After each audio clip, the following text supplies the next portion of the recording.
السلام عليكم ورحمة الله وبركاته. ازيكم عاملين ايه؟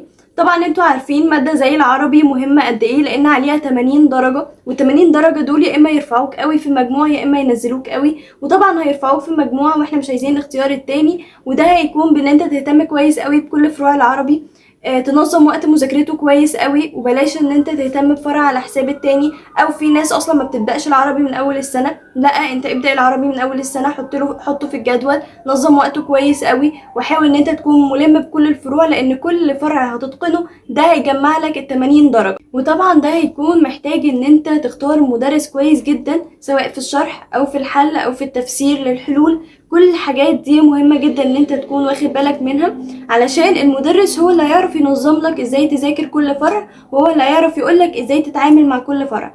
فلازم ان انت تكون مختار مدرس كويس، عارف طريقة مذاكرة كويسة جدا للعربي، علشان ما تتوهش فيه، وعلشان تهتم بكل فرع زي ما قلت لكم، وما تجيش على حساب التاني. وعلشان كده ان شاء الله في الفيديو ده هكلمكم عن المدرسين بتوع العربي الممتازين جدا من وجهة نظري، وكمان هقول لكم على تريكات المذاكره في العربي زي كل ماده. فيلا بينا نبدا الفيديو. بس قبل ما تبدا الفيديو متنساش تضغط لايك وسبسكرايب وتفعل النوتيفيكيشن وتعمل جوين لجروب التليجرام، علشان ان شاء الله هنزل لكم عليه الفتره الجايه الكتب، وهنزل لكم كمان عليه ملخصات في كل ماده. فما تنساش تعمل جوين لي، ويلا بينا نبدا الفيديو. بليز كيب واتشنج. قبل ما اقول لكم انا كنت باخد مع مين عربي، وقبل ما اقول لكم على المدرسين، حابه ان انا احكي لكم موقف كده.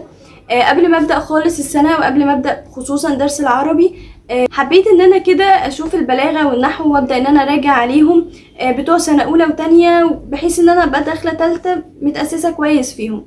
فلقيت ان البلاغه انا مش فاكره فيها اي حاجه، يعني جيت احل مش فاكره اي حاجه. حسيت ان انا ما خدتش بلاغه قبل كده ولا خدت عربي قبل كده اصلا. وده طبعا بسبب ان احنا في سنه اولى وتانية ما بيبقاش عندنا الاهتمام اللي بيكون موجود في تالتة.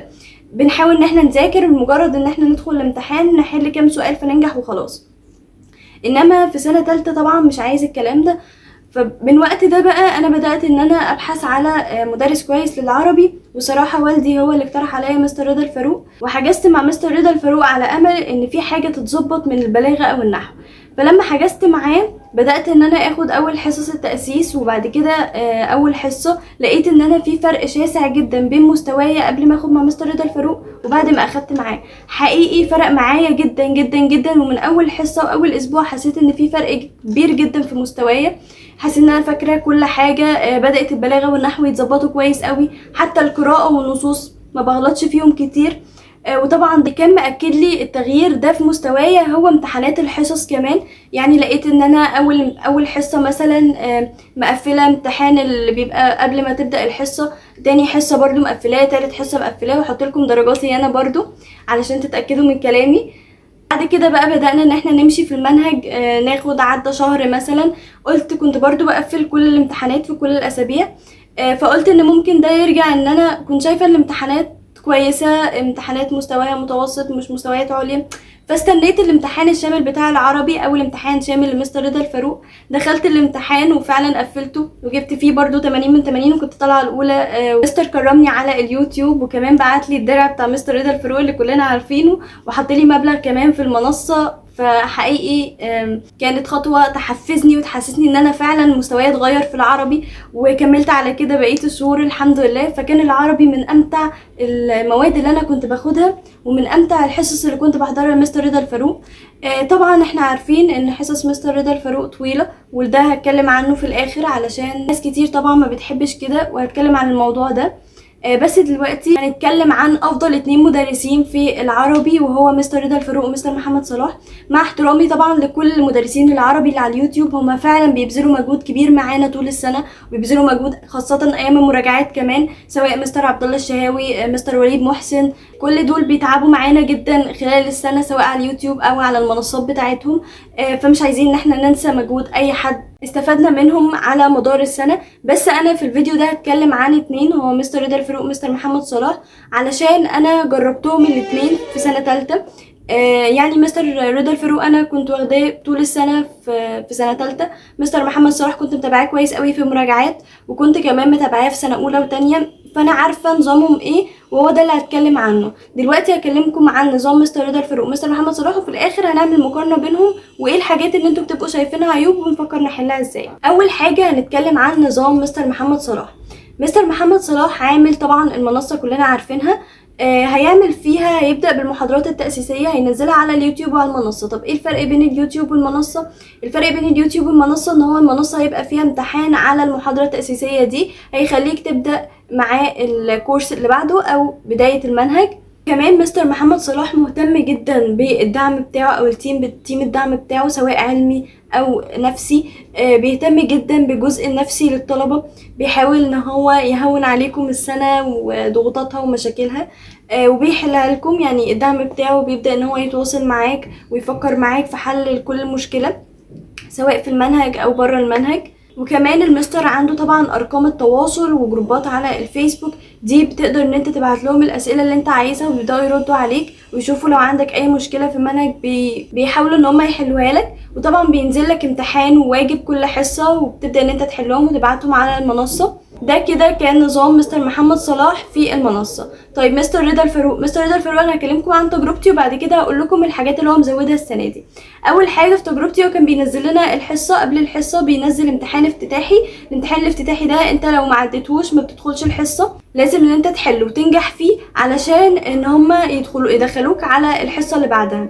طبعا نتيجه الامتحان ده بتتبعت لولي الامر، فبيكون في متابعه شديده جدا مستر رضا الفاروق مع ولي الامر، بيبدا ان هو يبعت له كل درجاتك، مستواك عامل ازاي، كل الحاجات دي بيكون مهتم بيها جدا. طيب لو وقف معاك سؤال بتعمل ايه؟ كان بيبقى فيه خط ساخن بتقدر ان انت تتواصل عليه او تبعت لهم على جروب الفيسبوك اللي بيبقى خاص بالمشتركين، وده بيكون لسنه اولى وثانيه وثالثه، فبتبعت عليه كل الاسئله. وتقدر كمان ان انت تستفاد من اسئله زمايلك فيه، لان بيبقى جروب مفتوح ففي اسئله كتير، فحاول ان انت تستفاد منهم برضو. وهم صراحة ما كانوش بيتأخروا في الرد خالص، يعني كانوا بيردوا على طول. وخاصة لو بقى اتصلت بيهم على الخط الساخن كان بيتواصل معايا مدرس على مستوى علمي كبير جدا، وكان بيقدر يتواصل معايا وان هو يفهمني السؤال اللي انا مش فاهماه ويحاول يشرح لي بطريقة مبسطة. وطبعا بيبقى فيه امتحانات شهرية ودي بتكون شبيهة شوية لامتحان اخر السنة، نفس نظام الاسئلة، نفس الترتيب، نفس كل حاجة. والامتحانات دي بيبقى عليها جوائز زي الدروع والشهادات وكمان المبلغ اللي بيتحط على المنصة. فحاولوا بقى ان انتوا تشدوا حيلكم كده، والاقيكم ان شاء الله في فيديو اليوتيوب المستر بيبقى مصوره للاوائل بعد تقريبا اول امتحان شهري. فشدوا حيلكم كده من البدايه واهتموا مع المستر كويس، وحاولوا ان انتوا تقفلوا العربي. بجد العربي بيتقفل عادي جدا، ما تسمعش كلام اي حد بيقولك لا العربي ما بيتقفلش، لا العربي بيتقفل. العربي بيتقفل وكمان سهل التقفيل وممتع في المذاكره. مش محتاج مثلا، يعني اكيد مش هتقارن العربي بالفيزياء، الفيزياء محتاجه افكار، محتاجه فهم، محتاجه حل كتير. العربي انت لو فهمته، لو تابعت مع المستر كويس قوي، بجد سهل ان انت تقفله. بيلم درجات كمان، مش ان هو بيقللك في الدرجات، بالعكس. فحاول ان انت تهتم بالعربي كويس قوي. طيب نيجي بقى للحاجات اللي المستر رضا الفاروق حقيقي عاملها ومفاجآت تحفة جدا وهتفيدك جدا في المنصة السنة دي.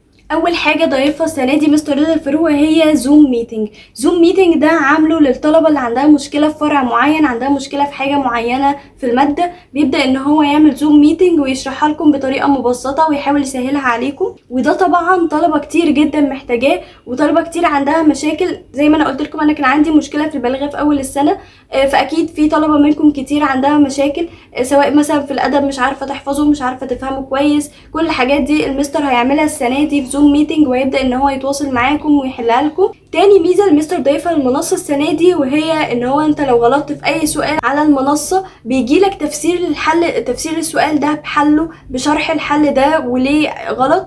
غير ان هيبعت لك مسج من المنصه في الجزء مثلا اللي انت محتاج تراجعه او الجزء اللي انت عندك فيه مشكله. فحقيقي مستر رضا الفاروق عامل السنه دي شغل كويس جدا على المنصه، ان شاء الله هيفيدكم.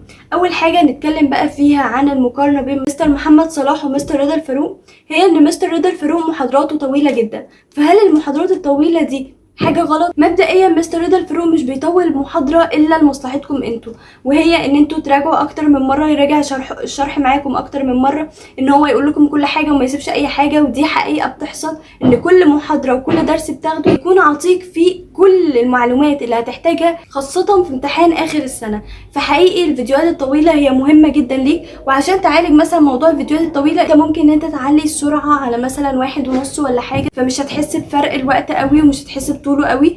فدي حاجه تعالج لك مشكله الفيديوهات الطويله. مستر رضا الفاروق بيكون هادي في شرحه علشان يوصل لك كل معلومه بسهوله وبالراحه، وما يحاولش ان هو يسرع لك الحاجه فتتلخبط مثلا او يسرع لك الحاجه، فان انت تفوت حاجه في الشرح مثلا. مستر محمد صلاح بقى ما عندوش مشكله طول المحاضرات دي، هو بيكون عاطي محاضره غالبا مثلا 3 ساعات وبيقسم كمان المحاضره، فالموضوع بيبقى ابسط شويه وسهل اكتر في التعامل. اللي عايزه اقوله لكم ان سواء مستر رضا الفاروق او مستر محمد صلاح الاثنين ممتازين جدا، والاثنين مفيش اي اختلاف تقريبا في المستوى بتاعهم، الاثنين على مستوى عالي جدا في الماده، بيحاولوا يفهموك كل حاجه، بيحاولوا يوصلوا لك كل معلومه، فالاثنين في نفس المستوى. اهم حاجه بس ان انت تكون مرتاح للمدرس اللي انت بتاخد معاه، دي الفكره كلها.